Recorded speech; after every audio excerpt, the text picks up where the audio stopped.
And all right, everybody.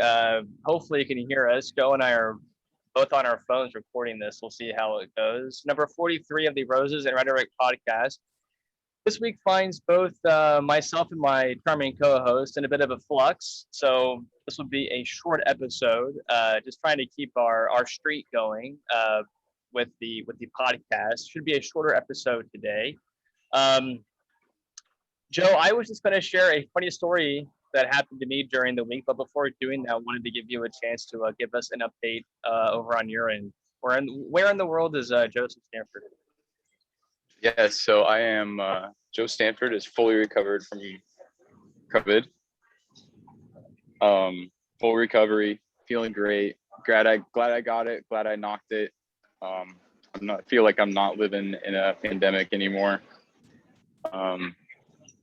And now I am in Torino, Italy, which is just an hour or two north of Genoa, where I was previously.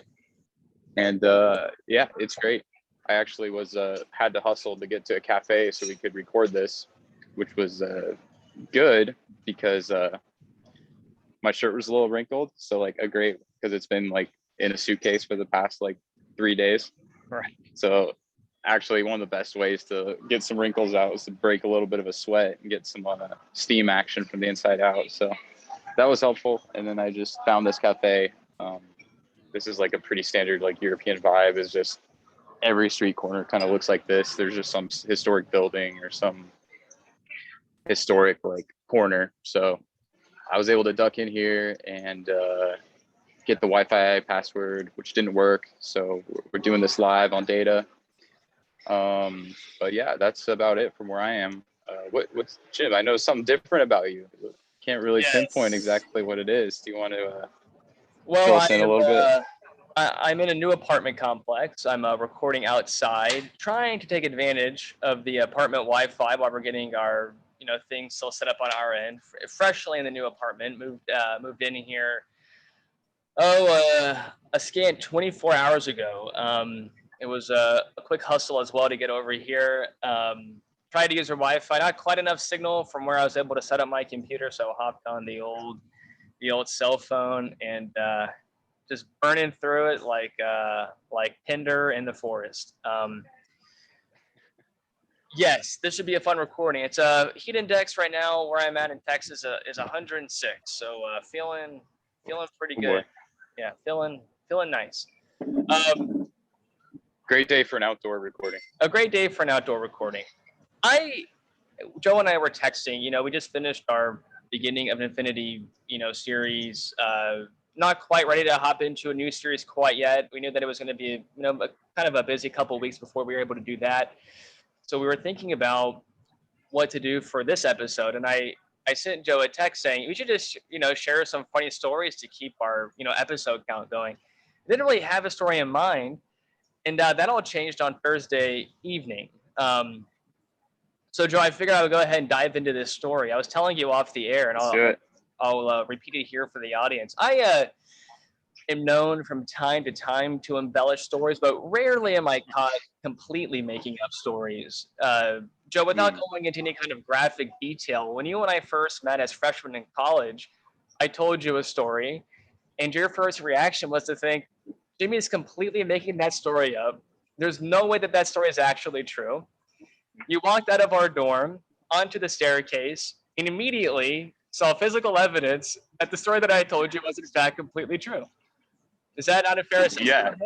Yeah. It was just the most unfounded, just completely implausible story that you could ever imagine. And I just called bullshit. I thought there was no way until I walked out my dorm and I saw the evidence. So yeah, proof is in the pudding there. Maybe one day we'll share that story. Yes, proof. But I think we have an even better one today from what I've been told. Well, there are some people who have a skill for embracing kind of harsh situations in life. I don't think that I'm a master of that, but I have a good ability of rolling with the punches, as kind of proof of that. Joe, you know that I, of course, invented my own take on the calling of shotgun when you approach a car. My strategy was to call backseat middle, just to immediately lean into the situation and kind of keep the ball rolling. And so I preface this story by saying that I'm going into it with a fair amount of grit for dealing with these kind of situations. And I'll also say, if you're the kind of person who finds stressful stories unsettling, if you didn't like the movie Uncut Gems, you're not going to like this story. If you Very did uncomfortable movie. Yes, if you did like Uncut Gems, this is a story for you. So, as I said, I was moving into a new apartment this weekend. Thursday evening after work, I stopped by the apartment complex that I'm currently at, drop off my deposit check for the first month of rent, plus the random line items that they kind of shove in there for whatever bill they're charging you for. Mm-hmm. Get to the office at around 4:30. They close at 5:30. I think I got plenty of time. I'll drop off my check, take a tour of the property, see what I'm going to be in, kind of map things out for moving in this weekend. Get to the lady at the front, hand her my check. She says, "Ooh, that's a personal check, and it has to be a cashier's check." That's a little tough for me because the bank that I have is exclusively online. I can't really get a cashier's check. For people that who may not know what a cashier's check is, a cashier's check is a check written from the bank itself, and they request cashier's check in order to make sure that it doesn't bounce when they first file your first deposit. So, that as I think to myself, I think, I don't have a physical bank nearby, but I think if I just go into any bank will make me a cashier's check. Now, I will add a small detail. Earlier in the week, the data on my phone stopped working, so I can no longer access internet unless I had access to Wi-Fi. So I'm at the apartment complex, and I think, I need to find a bank nearby. I'm pretty sure I know where one is, but let me hop on your Wi-Fi first just to make sure I know where I'm going. Hop on the apartment complex's Wi-Fi. There's a bank just down the street, a physical bank that I should be able to go to. I'm over to the bank. The time's now about 4:47. Get to the bank, waiting in line. There's a guy in front of me. Clock's clicking. Clock is clicking. Guy goes up to the teller. Only one teller on shift. Guy goes up to the teller. And by the way, banks close at 5. 4:47. Banks close at 5. Get to the next person in line. Goes up to the teller. "Ma'am, I want to check my account balance." And I almost lose my mind. I think, pick your account balance. You do that online at an ATM. You're in line. I need to go. About 2-3 minutes later, the guy finally gets a printout of his account balance. Now it's my turn. I go up to the lady up front. I think, "Look, I need a cashier's check, and I don't have an account with this bank, but I can just give you the money. I wrote out a personal check. I can just give it to you when you can just transfer it over to a cashier's check." She said, "Unless you have an account with us, you cannot do a cashier's check." Time is now 4:50. 4:50. Call my mom. "Mom, I know you have this. Can you have them make a cashier's check for me? You just talk to them over the phone." "Jimmy, I would be happy to." Tell the bank teller, "This is my mom. She has an account here. Can she do a cashier's check? She has to be here in person with a debit card and a photo ID." All right. That conversation took 2 minutes. 5 is now. I'm probably a little bit off of my timeline. Let's say it's around 4:40 or something like that. We're getting close to banks closing is my point here. Oh, right. All right. I am starting to panic. I say, "Mom, I'm going to lose my fucking apartment if I don't have a cashier check in the next 20 minutes. Jimmy, don't panic. Don't panic." She calls one of my sister's friends who has a bank, a physical bank, who lives near me in the city near Houston that I'm going to be living in now. Okay. Here is your sister's friend. Call her and have her help you with this. I give her a call. I say, I'm going to change everyone's names, but these are real people. I say, "Samantha, I need a cashier's check. Do you have a bank nearby you can go to?" It says, "Jimmy, I do have a bank that I can go to. Here's the thing. I just MapQuested it, and I'm going to arrive at the bank at 4:57. All right. Well, the bank's closed at 5, so hopefully that's enough time.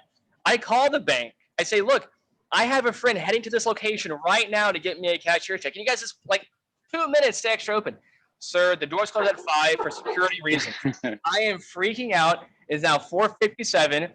My sister's friend drives into the bank, It's the cashier's check. Now remember, I don't have data. I don't know where she is. I don't know how far away she is. The apartment complex closes at 5:30. Finally get a hold of Samantha. It's literally, this is true. It's like 4:58. I get a call from my sister's friend. I just got the cashier's check. I'm ready to go. I'm going to text you my address and come pick it up at my house. I say, all right, that sounds like a great plan. Now remember, the apartment complex closes at 5:30. I live in Houston. Houston is like 3 hours long. You have no fucking idea how far people are from you in Houston. I have no idea where she is. I don't have data on my phone. She sends me her address.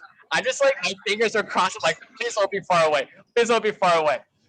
Pull up my phone, 40 minutes away. Fuck, that is so far away. During rush hour. During rush hour. And exactly right, during rush hour.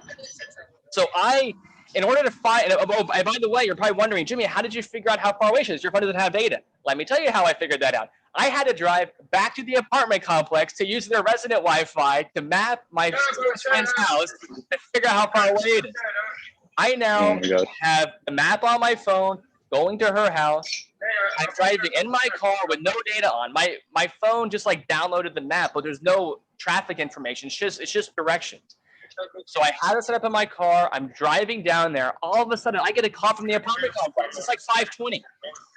Jimmy, where are you? Oh, I'm on my way. I'm getting my cashier's check and I'm on my way. All right. Well, we do close soon, but I can stay open a little bit later for you. It's like I'll be there as soon as I can. Hang up the phone. When I hang up the phone, the map disappears. Map is gone. I have no idea where I'm going. You're in Houston. No one has any idea where they're going. Everything's on a fucking highway. I start fucking panicking. I think, all right, I have to find Wi-Fi. I see this like new business center. And by the way, it's like 5 o'clock. Everything is closed. See the new business center on the side of the road. Pull over, get over to it. They're all new buildings. None of them are even occupied. I'm thinking, fuck. I keep on looking for like signs on the doors. All of a sudden I see one for an eye clinic. It's open. I run up the stairs, go to the eye clinic. I go to the person at the front, the nurse or whatever is working there. I say, look, I have to use your guys' Wi-Fi. Please, can I use your Wi-Fi? Yes, you can use your Wi-Fi, but you have to use it outside. Not a problem at all. Go outside, go on their Wi-Fi, pull up my Google Maps, type in the address, get it going on my phone, get back in my car. We're back on the road. Now we're cooking with gas. We're doing fine. I'm going on the highway, full speed ahead. So far, not bad traffic. All of a sudden, just a wall of cars. Dead fucking stop. Houston, any direction, there's bad traffic. I start panicking. Now it's like 5:30. I'm already past their closing time. I know that I'm going to be late. It's not a matter of like how late am I going to be. I go to my phone. I start thinking like, did I type in the right address? I go to the map. I zoom out. It's going in the middle of fucking nowhere. I have no idea where I'm going. How I really started panicking. I had to find another Wi-Fi place to find a new Wi-Fi in order to get my map loaded properly.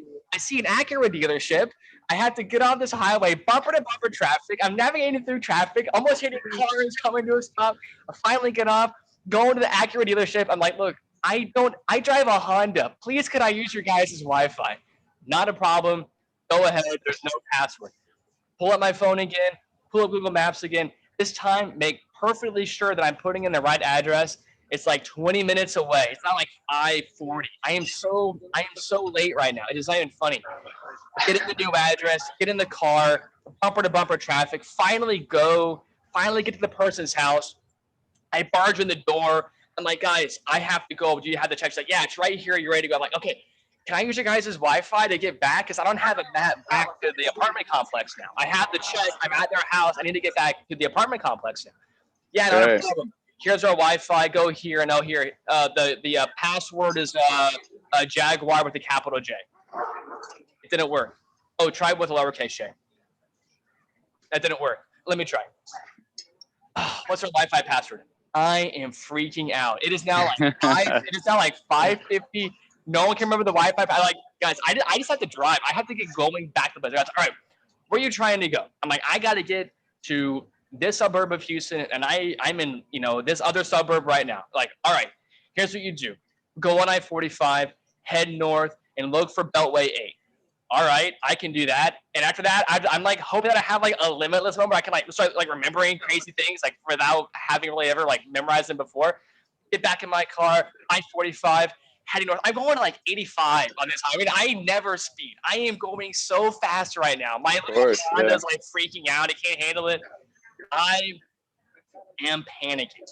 Okay. It's now 6 o'clock. I am getting calls from the apartment complex. I cannot answer because I am so far away. I am so far away. I cannot tell them how far away I am. I And they finally close at 5:30, right? close at 5. Oh, they closed half an hour ago. Or now it's 6. They've been closed for half an hour. They're like, we're gonna wait for you. Like, all right, you said it, not me. I'm driving now. Now I'm on I-45. I'm screeching north, light speed. I'm looking for Beltway 8. I see it, and it's like closed. The exit's closed. And so I'm panicking even more. I'm thinking, I don't know where I don't even like know what direction I'm supposed to be going in right now. So finally, I think I have to find another Wi-Fi. I have to find another Wi-Fi. I'm driving. I say, oh, another car dealership. I've had good luck with those so far. I'm gonna try it again. Pull over, go to the Toyota dealership. I don't even go inside. I'm like outside the doors. I try and like get on their Wi-Fi. I go see it. I can't get on.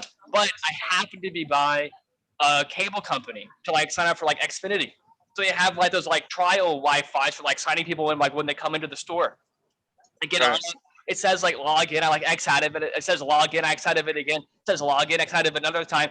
Finally, it loads. I can't believe it. I get on my map again, type it in. It's like, oh, you're 40 minutes away. I'm like, oh, that is so far. It is so 40 far. away. 40 minutes away. I was going the wrong. I don't even know where I was going. Get back in my car. I started driving. My phone cannot freak out again. I cannot freak out again. I don't even touch it. I'm not getting calls. I don't touch anything. I just have the old loaded up map from Wi-Fi on my dash, bringing me to the apartment complex. I am freaking out. It is like 6:30. They've been closed for an hour. I'm still headed down. I'm not even there yet. Finally, pull up to the apartment complex. It's literally like 6:40. Get out of my car, run to the front. The doors are locked. I'm like, oh no, the doors are locked. I'm losing my apartment. Bang, bang, bang, bang, bang. Lady walks out, grabs the check case in the folder, takes off. And now I'm here in my apartment complex. I mean, it was so fucking ridiculous. It sounds like a memorable entrance. I think they're gonna remember you for that. Yes, that was. I talk a big game on this show about black swans and being prepared and all that stuff. Obviously failed, and now you're seeing the price you pay when you don't have a plan in place. That is all a true story. I had to stop at like 3 different places to get a Wi-Fi to work on my phone. I was super late. I felt so bad for the lady. They waited for me, and I'll give them credit for that. To my sister's friend who helped out, she ever watched this episode, lifesavers that day. My mom as well. It was truly a team effort. And hey, now I'm living the dream, sitting in balmy 106 degree heat index in Houston, Texas. Well, I think the bigger question we're all wondering is what's going on with the data? Like, where's the Verizon? This is the best part. Did you stop at a Verizon store? You said you stopped at no, but Verizon store for Wi-Fi, right? I do have Verizon. I should have stopped at a Verizon. I was like, it wasn't for Verizon though. It was like for Xfinity or like Comcast, or it was like a cable. Oh, that's right. Yeah. Okay. So here's the best part. I thought that my phone was broken. Yesterday, I reset my phone, and the data's working just fine. So you just turned it off and turned it back on again? Yep.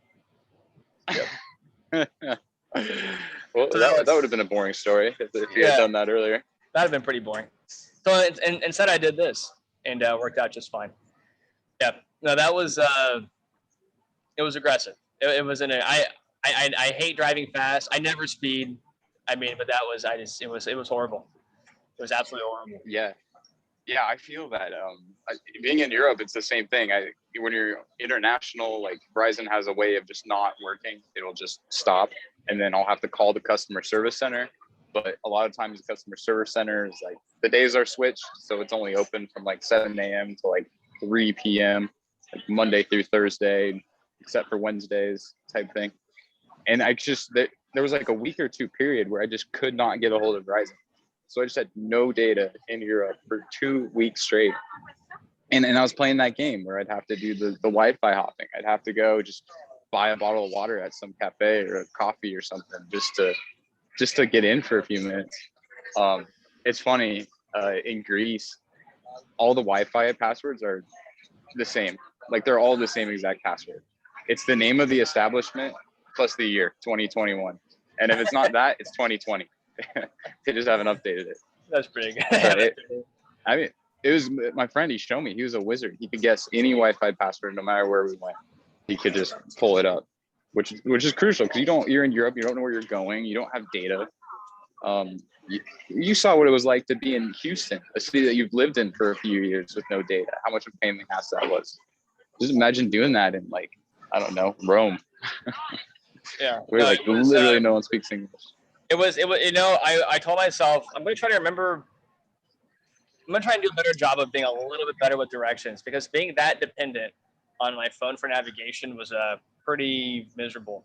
It's pretty miserable. How'd they do it in the old days? I don't know.